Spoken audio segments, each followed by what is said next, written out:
Here's a wide video on witches that I wanted to check out that I really think could help us in this day and age. Wyatt, good morning. Yeah, we got the samurai guy. We did that. There should be a witch somewhere. Not that she's a witch. I'm just saying. Who invented witches riding broom? Historian answers witchcraft question. You know what? Thing is that with Wyatt, oftentimes they say like criminal answers this and is she a former witch? Probably not. Let's go. Historian, let's go. She's muted. That might be witchcraft right there. I'm historian Mickey Brock. Let's answer your questions from the internet. This is witchcraft support. It's too silly. She's been playing half sword. That's why she's laughing like that. At Layla Likes Music. Can men be witches or is it hashtag? Yes. Men can be witches. Of course, I'm looking at it from a medieval perspective for a moment. And yes, men can be witches, but it's usually a much lower number in the historical record. Just for the girls. Yes, men can be witches. Anywhere between 75 and 80% of those accused of witchcraft were women. There were a few places where the majority of people accused of witchcraft were men. Russia, Estonia. I was going to say Northern Europe, but she said Russia. So Eastern. Normandy, Iceland. But these were also places where the witch trials never boiled into a full-blown panic. A lot of the men who are accused of witchcraft are accused in moments where they are related to... Hey, what have we got there? What helmet is that? Let me see. Men who are accused of witchcraft are accused in moments... Yeah, what have we got? So, Burgonet. Yeah, that's halberd. Where they are related to or in proximity to a woman who is accused of witchcraft and accused their sister, their aunt, their wife even. And that could bring them in the minds of authorities closer to the crime and could make them vulnerable to that allegation. There were also some men who ran afoul of traditional norms of masculinity. They might have used their power in a way that was deemed irrational. Men were supposed to be rational. Yeah. The opposite of women who were irrational and emotional. These sorts of deviations from the norms of masculinity could make potentially someone more vulnerable. You may remember the case of Giles Corey. Giles Corey was made famous by Arthur Miller's play The Crucible, and he is the man in that story and in the actual history who was pressed to death after he was accused of witchcraft. That is to say, a slab of wood was laid on top of them, and then rock was placed, and rock was placed, and rock was placed until he was pressed to death into the earth. He had been accused of witchcraft after his wife, Martha Corey, had been accused. And the reason he was pressed to death like this is because he refused to enter a plea. And in English law, you had to enter a plea. Are you guilty or not guilty, right? This system lives on. But he wouldn't say anything, he held fast. And of course, very famously, and this may be apocryphal, we don't know for sure if he said this, but Arthur Miller said he did, Giles Corey's last words were defiantly, more weight. You know what's interesting? Of course, when we talk about witch trials and witches, we're not really talking about the medieval period. We're talking about early modern era because the majority of witch hunts did not occur in the medieval period. This is a misconception. Maybe there was a little bit at the very end, but the majority, as I say, it's post-medieval. It's interesting how both in medieval law and then in early medieval, post-medieval law, there was this idea, well, they have to confess to be a witch or to have cast some curse, some spells, and that kind of stuff. So if they don't want to confess, we need to torture them so they confess. So the idea of a confession under duress is so antithetical to the system when this happened. Numbers have been exaggerated, by the way, in history. It did happen. I mean, the people were burnt at the stake, at least in continental Europe. It's so crazy to think that, well, if you crack his finger, of course he's going to say something to make you stop. That was acceptable within the law. Isn't that mind-blowing? Our next question is from Adam McIlveen. What better way is there to spend a Thursday morning than learning about methods of torture used on accused witches in Scotland? I too enjoy thinking I wonder why specifically Scotland. About torture methods. We're talking about 90,000 people accused and about 50% of them executed. And torture was really key in order to get people convicted for witchcraft. Yeah. And that's because when you think about witchcraft, it's a crime that's kind of unseen. It's secret, it's hidden, it's concealed. She's absolutely right. And also it's not just torture and confession, which we just discussed, but it's also the idea of divine providence in the minds of this. This is why I'm saying this also happens in the medieval period for different situations, not necessarily for witch trials, but there is the idea of the ordeal. So we don't know who is in the wrong. God knows. So we put them one against each other, and the winner will be the one that wins because of providence. That's the idea. That was basically part of law.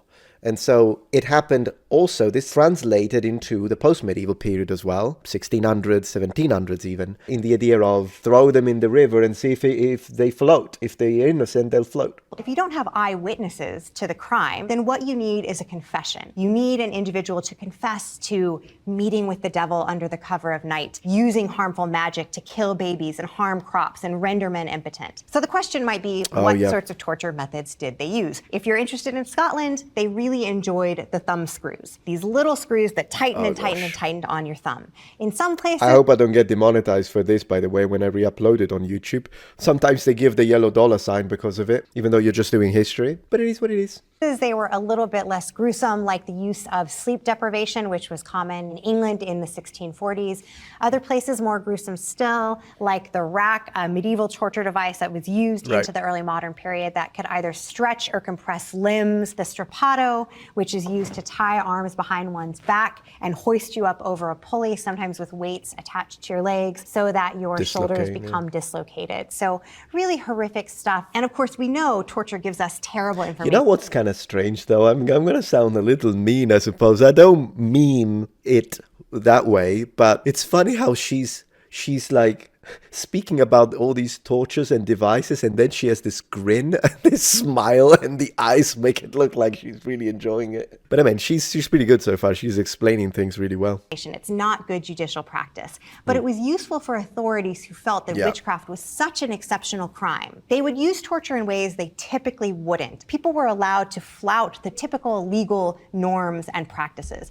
And what that meant is you could get people to confess to all sorts of fantastical things. Were witches ever burned at the stake? Oh, that's nice. In the USA, like they were in Britain, they weren't in Britain. It's a continental thing. Unless I'm wrong. I mean, it's not like I'm a witch expert. She is a witch in the USA, expert. Like they were in Britain. Actually, I'm going to go with no and no. They were hung in New England and in the colonies, and they were also hung in England. English common law treated witchcraft as a crime of sort of treason, an act against the state, an act... Yeah, it's a high treason. Specifically. Against the church, and it wasn't treated as a heresy, so they weren't burned. They were just hung in England and the English colonies. In Scotland, they were strangled and then burned, and then in many places in continental Europe, they were straight up burned. So yeah, and so there is this difference, and also another thing that I don't know if she's going to go into, but have you ever heard the expression hung, drawn, and quartered? Hanging, followed by disembowelment and quartering, is a punishment that appears in medieval England, usually linked to the crime of treason against the crown. The first to suffer this form of capital punishment was the Welsh prince Dafydd ap Gruffudd in 1283, who had rebelled against Edward I Longshark, King of England. As he was captured, the Welsh prince was led through the streets of Shrewsbury and subjected to mockery, beatings, and the throwing of stones and rotten fruit by the crowd. This is called drawn. Then he was hanged by the neck until he lost consciousness. This is hanged. He then received the disembowelment, and his insides were burnt before his eyes. He was then beheaded, and his body quartered, with the 4 parts sent to the cities that symbolized the 4 furthest points of Edward's kingdom: Bristol, York, Hereford, and Northampton. So that's something that they would do in the medieval period when there was like an execution, a public execution, but they wouldn't do that to women. Burnt, yeah, women are burnt, men are quartered. That's the end of the thing. After the hanging, they will be quartered, but women will be burnt. And the reason for that, this is going to sound crazy, but the reason for that is because in the medieval mind, because it's a woman, it's not okay publicly to show her off naked to be cut into pieces. Therefore, she was burnt. But if it's a man, it's okay. So could you imagine that? It's not okay to show a woman's nudity in public, but it's okay to show a guy being cut into pieces. Not to mention, they started beheading them after the medieval period. In the medieval period, when they were doing the quartering, they were fully conscious. Until the 1600s, cases are documented in which the condemned were often fully conscious during the removal of their viscera. But in the 1700s, it appears clear that the victims were decapitated before undergoing disembowelment. From the early 1800s, although maintaining the nomenclature, the punishment effectively involved simply decapitating the corpse. So that's okay, but not boobs. That's... you don't do that. A nice range of execution methods we have there. Now we have a question from Phil Array. Why were the witch tests so deadly and dumb? Almost all the tests required the person to die, even if there was no proof that they were or not. So it's kind of like what we talked about earlier on. Let me see what the sections are, by the way, because as you know, I don't react to the entire thing. So witch tests, she's going to talk about putting them in the... Oh, yeah, she did say Monty Python. Concurrent witch trials worldwide, spells and potions. Wouldn't thou like to live deliciously? I haven't got a clue what that means. Brooms and why? Oh, il Malleus Maleficarum. Of course, she's going to talk about the Malleus Maleficarum. If you're talking about, yeah, mass hysteria. Don't know if I would call it mass hysteria. Why are you booing me? I'm right. Oh, that's an interesting. Witch noses. How to spot a witch. Oh, I can tell you a few. I have a few in mind. I can tell you, spot it right immediately. That's a witch. I can do that for you. Why did the Salem witch trial start? Actual witches or ergot poisoning. All right. How does one avoid being accused of witchcraft? Well, living a pudic traditional life, I guess, in the early modern period. Witches' origins, this could be interesting to see what she's going to say. who came up with the idea that witches could fly on brooms and why? This is a great question. The broom is one of those iconic images that we associate with the witch. Ooh, look at that. Look at those clothing. Look at those colors. Oh, is that a falchion right there? Number one, the broom is a totally domestic object. And so much of what we think of when we think of witchcraft is associated with the domestic sphere, right? You have the cauldron, right? The mortar and pestle, these things that you would find in the home. Yeah. And that's because when you think of the crimes that witches supposedly committed, many of them were about harm to the domestic sphere, children, food, crops, and so forth. That's right, with the curses, yeah. During the early modern period, people did wonder about whether witches could fly. Authorities really thought about this. How did it happen? How did it work? And the idea fundamentally was that with the aid of the devil, witches could fly to undisclosed locations, maybe a mountain under cover of darkness, maybe a forest far away on a hill. And there they could meet under cover of night and engage in the witch's Sabbath, which was envisioned, believed, fantasized to involve all sorts of demonic acts. Orgies, cannibalistic infanticide, singing. Actually, the sexual component of this, you will see if you start reading descriptions, including the Malleus Maleficarum, which I guess she's going to talk about, which was written by, was he a priest? Man of the clergy, I don't remember what he was. Dominican, maybe. Full of sexual references. And you might think that's weird, because often we imagine medieval people as being very Puritan in the sense that, medieval people, with the church, they wouldn't speak about sex. That is actually wrong. Not only in a context of devilish acts and witchcraft, there is a lot of sexuality, there is a lot of sexual perversion in connection to it. But you wouldn't believe, when you start reading them, there's an excellent professor in Italy called Barbero, and he speaks about this. He's a very good presenter. And he was sharing quite a lot of medieval comedy and comics, we could say, and funny stories, and they are all about the sexual jokes. So medieval people were pretty dirty-minded. So it's not because maybe sometimes you might think, the Romans were dirty-minded. The Romans were fixated with nudity, with the statues. But medieval people, now in the Middle Ages, you can't speak about sex because everyone was like, no, that is absolutely not the case. It's like everywhere in Europe, if you read a story, a good laughing, like with double entendre, everywhere in medieval writing. And feasting and things that were in some ways inversions of appropriate Christian practice. Right. Another note about the broomstick is it was sort of envisioned to be a fairly phallic object. Now, looking at this, make your own judgment. If you believed that witches were engaging in sex with the devil, then having these sort of phallic objects could re-emphasize that aspect of witches being carnal and being in sort of lustful service of Satan. I love modern takes on some of this. I love how in Hocus Pocus, when you're looking for a domestic object. I'm going to skip the movies because I don't want it to get copy claimed. Next question is from @WickedWalnut. I didn't know walnuts could be wicked, but now I do. From a British perspective, a lot of things can be wicked. That's wicked. Anything can. Right. Next question is from Ask Historians, great website on Reddit, and it is asked by... It is such a strange thing to say, great website and the word Reddit in the same sentence. Am I right? I never go to Reddit, though. It's such a swampland. Sir Drunken the Tall. Sir Drunken, 10 out of 10 name. I feel like you're a Monty Python character. How did the Salem witch trials become the face of the historical witch hunts when European witch trials took place much earlier and were more numerous? Number one, America. right? The dominance, kind of the cultural imperialism of America has really brought the witch trials, Salem witch trials, to front of mind. And of course, Arthur... I don't know what you mean, cultural imperialism. I'm not sure what she means by that, but yeah. Miller's play, The Crucible, which was performed on both sides of the Atlantic, is going to be part of that. I think Salem, too, is kind of shocking. It's late.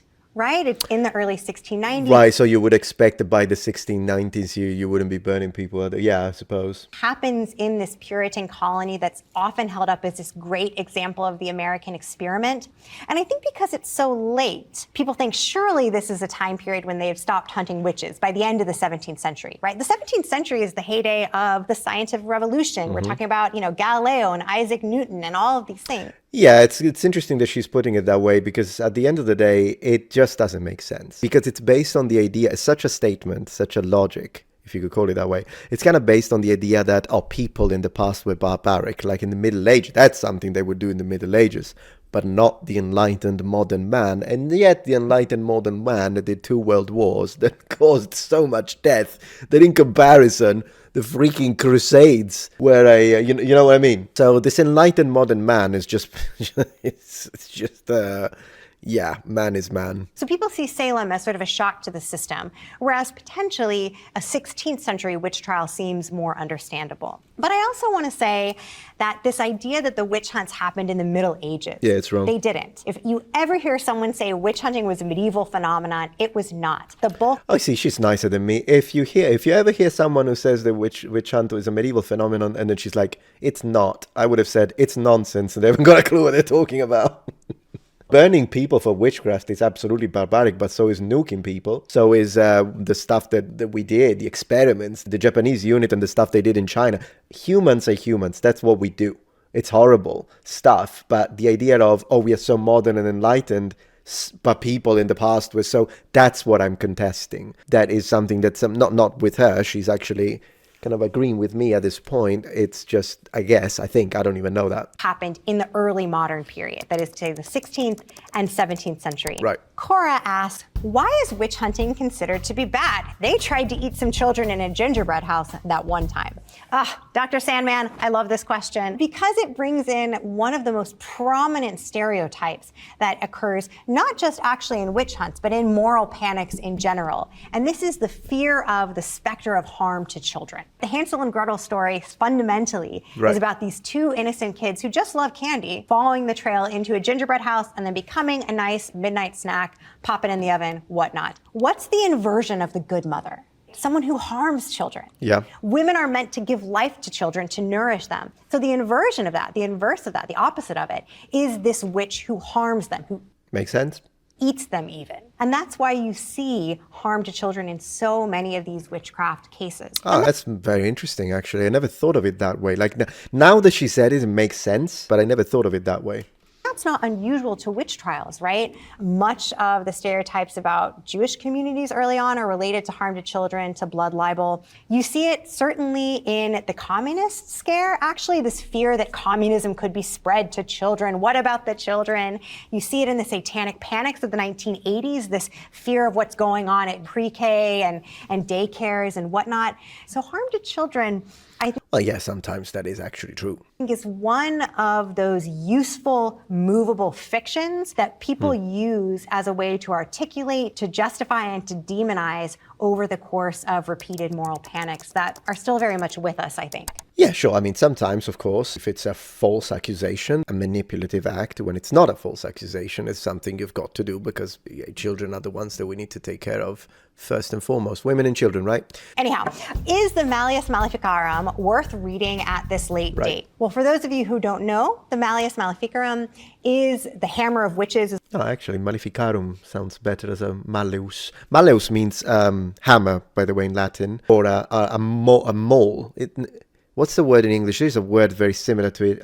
Mole? I think it's a mole. It's a way to say a hammer, right? M-A-U-L. Translates to, and it's a work that's published in the late 1480s by a very nasty piece of work, a Dominican inquisitor called He was Dominican. I just forgot he was an inquisitor. Makes sense. Kramer, who basically was pissed off that he wasn't being trusted to run these witch trials in Innsbruck, and writes this screed that's meant to be used as a guide to identifying and hunting witches. Man, that's kind of not nostalgic, because it's not like I enjoy the topic of torture and witches, but witches is interesting as a topic.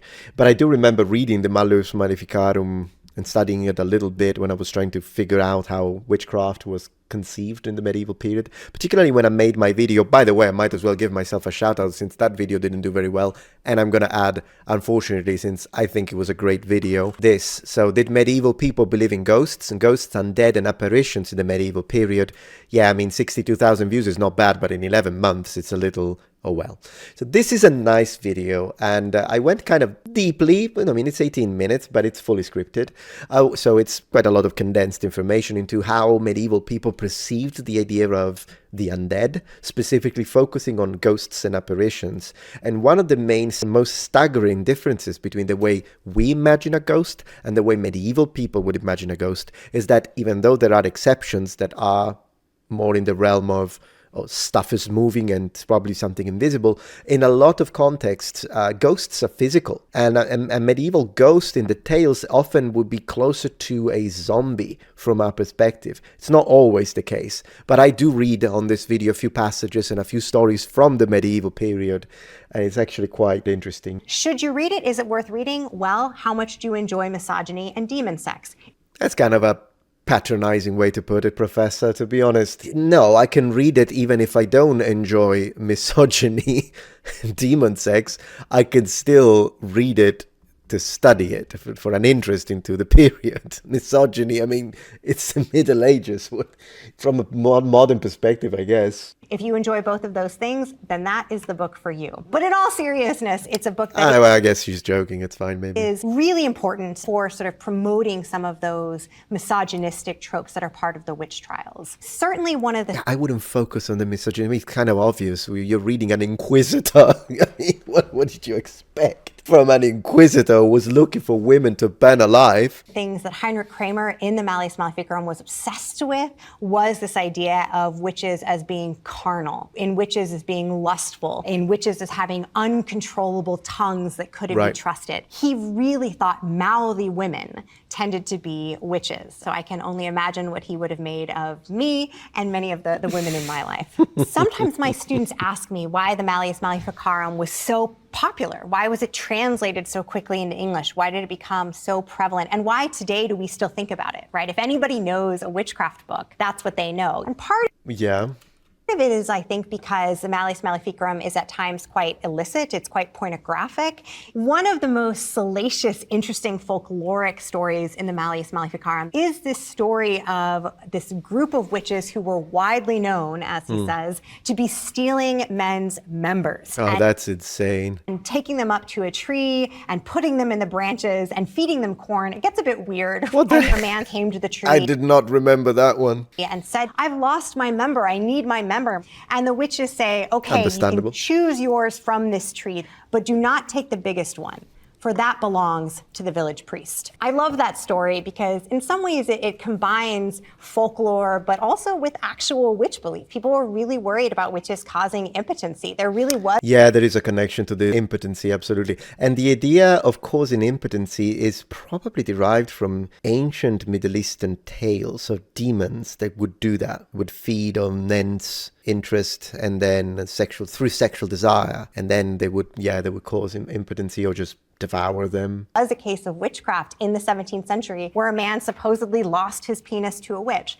And I tell this story to my students and we actually read parts of the Malleus. I have to say though, I teach my witch hunts class at 8 a.m. and a lot of them say that's too early for demon sex and penis trees, but you know. I mean, your students are correct, Professor. When it comes to that, I have to say it. Next question is from @Sundered. Who is going to tell these people that the Salem witch trials were the result of mass hysteria from false accusations and not actual witches like the European witch hunt? I would like to know who these people are in this sentence, because I mean, who is So I don't think we should call this a mass hysteria. I think there are moments where we can think about it as panic, where things really go off the rails, accusations get made willy-nilly, but it wasn't a panic. This was a group of people who truly and genuinely feared God-feared witches. The sort of authorities that they looked to, clerics and judges, and of course the Bible, provided fodder for this. It says in Scripture, thou shalt not suffer a witch to live. It's Scripture. I do have something to interject there. Sure. So the sources of authority suggested that witches had to be eradicated. Okay, let's discuss about that because it's interesting. So she's saying the Bible says that in Scripture. She's mentioning specifically Exodus. So we do have to put that into context.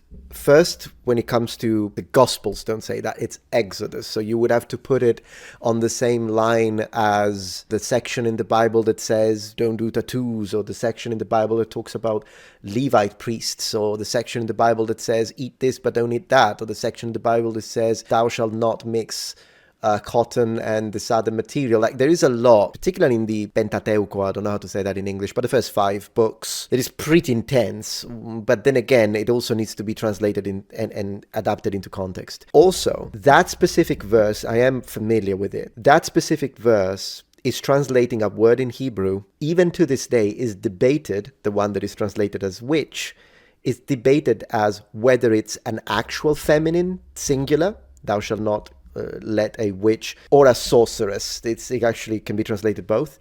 The translators are actually debating whether or not it should be translated as feminine, or if it should be translated as a plural generic, which would mean witch and sorcerers. So if she's going to go into the misogynistic route, then there are plenty of, like, I don't know the names right off the bat like this, but it's debated as to whether that is exactly a feminine, or whether it should be understood as the same way as you pluralize fish in the Bible, as well as a singular that translates into a plural. So it's actually a debated verse, the one she's referring to. And the worldview at the time, the belief system, meant that it was very rational to believe in witches. Think about it. Early modern life is hard. Right? We all live, by comparison, in homes with thousands of candles, and we have thousands of horses at our disposal if you have a car, and we never worry about what we're going to eat, and we have vaccines and all of those things. We don't have to work in the same way to find explanation for misfortune. Even more than vaccines, I would say antibiotics are a massive difference in terms of quality of life between, well, anything before its discovery and today. Could you imagine that? And the other thing that always makes me think, like, gosh, they didn't have that, is anesthesia. I can imagine having to go through surgery without anesthesia. That's insane. I mean, they could try to do something about it, like get him drunk, I suppose. And when it comes to painkillers, there are some natural remedies that can help, but it's still not ibuprofen. Although then again, ibuprofen fixes one thing, crashes, destroys another. I mean, modern pills are not that great. I tried not to take too many. Luckily, I haven't had too many headaches lately, but there was a period when I used to have headaches daily. It was a little bit of stress, I imagine, a little bit overworked. I still get the occasional headache, and I gotta say, I do take an ibuprofen for it, but yeah. I think if you understand that, then you can't quite as easily dismiss the fears of witchcraft that were going on at the time period. Now, since we are talking about burning at the stake, let's expand a little more when it comes to the origins of the practice of execution, even going back to classical antiquity and before. The first reference to capital execution by means of burning at the stake are present in the famous Babylonian Code of Hammurabi, dated to the 18th century BC, and are related to different crimes, namely the looting of a house, taking advantage of its fire, the frequenting of taverns by a priestess, and incest between mother and son. We read, "If fire breaks out in a house, and someone who comes to put it out cast his eye upon the property of the owner of the house, and take the property of the master of the house, he shall be thrown into that self-same fire. If a sister of a god enter a tavern to drink, then shall this woman be burnt to death. If anyone be guilty of incest with his mother after his father died, both shall be burnt." Death by fire also appears occasionally in Egyptian documents as a form of punishment for those who rebelled against the authority of the pharaoh. Julius Caesar, or Julius Caesar, reports that the use among the Gauls of executing human sacrifices by burning the victim alive, although his reference to the preference for thieves and murderers as victims suggests an activity halfway between sacrifice and capital punishment for crime. In the De Bello Gallico, we read, "Some Gallic tribes have simulacra of extraordinary size, the limbs of which, interwoven with twigs, they fill with living men, and when these have been set on fire, the men, enveloped by the flames, expire. They believe that the sacrifices of those who have been caught in theft or robbery or some other crime are more pleasing to the immortal gods, but when the availability of this category is lacking, they also resort to the sacrifice of the innocent." Among the Romans, executions by burnings at the stake was instead linked to the spectacularization of punishment in the circus, although it must have been a less widespread practice that is commonly imagined. While it is normally assumed that the tunica molesta, uncomfortable tunic, mentioned by various authors was a highly flammable tunic used as a torment for Christians by Nero, in reality it appears in the sources more as a rough and uncomfortable garment, made to be worn by the condemned for shame and mockery. However, Tacitus openly declares the use of fire as a means of execution by Nero during the persecution against Christians, and derision accompanied their end. They were covered with the tunica molesta and torn to death by dogs, or they were fastened on crosses and, when daylight failed, were burned to serve as lamps by night. Another reference to the death penalty inflicted by burning at the stake in ancient Rome appears in Flavius Josephus, who reports how hundreds of Jewish prisoners of war were burnt alive by Titus. Subsequently, the penalty of burning at the stake was formalized in Justinian Code, established for heretics, laying the foundation for what was a canon throughout the Middle Ages and a good part of the modern age. In fact, burning at the stake became the preferred method for carrying out capital executions imposed for crimes related to the religious and sacred sphere, whether these were heresies or witchcraft. If death by combustion is linked to the sacred sphere, probably due to the metaphor that sees fire as a purifying entity, it must have been terribly painful, death occurring due to cardiac collapse caused by intense pain or damage to internal organs from high temperatures. If the fire was not exclusively violent, death could occur by asphyxiation due to the smoke, and if friends and relatives of the condemned found a complacent and corruptible executioner, the latter could strangle or break the neck of the condemned when they were secured to a stake before the flames began. In Europe, the last known sentence of capital punishment for being burnt at the stake occurred in the late 19th century. Well, anyways, we watched a lot of these sections. As I say, I don't want to respond to the whole thing. I mean, the historian, but the information provided, just a couple of things that made me go a little bit, but maybe it could also be me, because now I've seen so many terrible historians at the moment I hear a word, I immediately go, I go like, rise the shield, put the helmet on. It wasn't bad. I mean, she did provide some good context. Thank you for the support, guys. Gonna go so I can get some sleep tonight. See ya, take care. If you're enjoying this video so far, please take a moment to check out my Patreon page. With as little as a $5 support, you can help us ensure that we can continue to produce high quality and high researched content. And at the same time, you get access to polls, extra videos, unlisted streams, and much more. Thank you so much.